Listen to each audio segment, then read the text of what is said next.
Correct me if I'm wrong.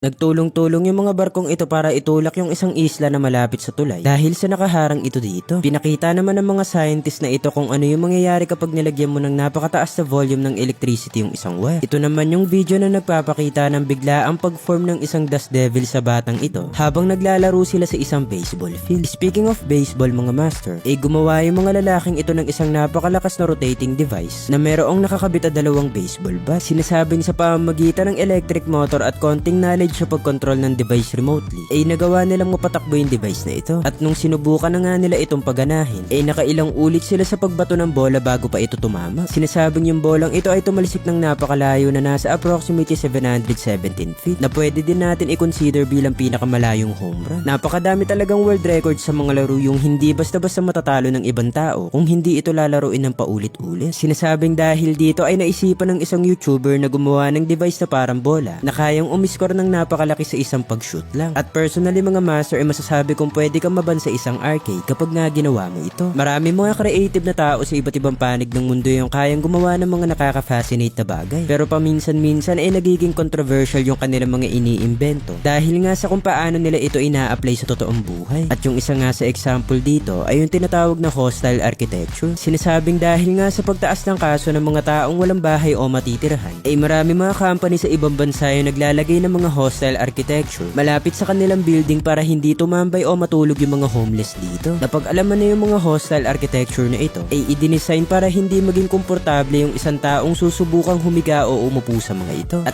ayon naman sa pag-aaral, yung reason kung bakit marami mga tao yung walang matitirahan dahil sa tumataas yung presyo ng mga bahay kada taon kaya nagiging sobrang hirap nitong i-afford o bilhin. Sinasabing merong mga tao sa Hong Kong yung nakatira sa mga bahay na napakaliit dahil nga sa napakataas ng cost of living dito. At yung mga building na nag-o-offer ng ganitong maliliit na living space ay tinatawag na cage homes. Speaking of building mga master, yung bansang Japan ay nag-imbento ng isang demolition technique na kung saan hindi na sila kailangan gumamit ng explosive o bomba para tanggalin yung isang infrastructure. Sinasabing yung kailangan nila na gawin ng mga trabahador sa pag-demolish ng building na ito isa-isahing i-disassemble yung bawat parte na nandito. At personally mga master masasabi kong sobrang convenient ito dahil nga sa hindi ito maingay at mas magiging safe din yung mga kalapit na building kung saan ito ginagawa. Napakadami talagang mga teknik sa pagbibuild yung iniimbento ng mga tao sa panahon natin ngayon. At ayon din sa mga scientists, napakadami din mga ancient civilization yung merong kakaibang knowledge sa pagbuild ng mga bagay para magkaroon ng sustainability, especially sa mga natural resources. Napag-alaman na yung Amazon forest ay matagal nang pinag-aaralan ng mga eksperto dahil nga sa napakaganda ng vegetation sa lugar na ito. At ayon sa mga scientists ay yung Amazon forest ay maaaring man-made o sinadyang gawin ng mga tao na nakatira dito dati. Sinasabing ang Terra Preta soil ay ang isang uri ng man-made na lupa na matatagpuan lamang sa lugar ng Amazon forest. At yung man-made na lupa na daw na ito ay yung reason kung bakit yung mga tao na nakatira dito hindi basta-basta nagugutom. Napag-alaman kasi ng mga scientists na yung Terra Preta soil ay mas marami yung good microbes kaysa sa normal na lupa. At kung sakaling ang ihalo mo ito sa normal na lupa na hindi na kaya magpatubo ng puno, maaari pa itong maging fertile ulit. Napakarami talagang mga kakaibang tao sa iba't ibang panig ng mundo, kagaya nga ng mga tao sa Amazon forest. At makikita mo nga din sa picture na ito yung isang napakalaking tao. Marami yung nagsasabing ginawa lang ito ng AI, pero may mga iilan pa din naman mga tao yung naniniwala dito. Shoutout nga pala sa mga napaka-supportive na followers na to. Thank you mga master.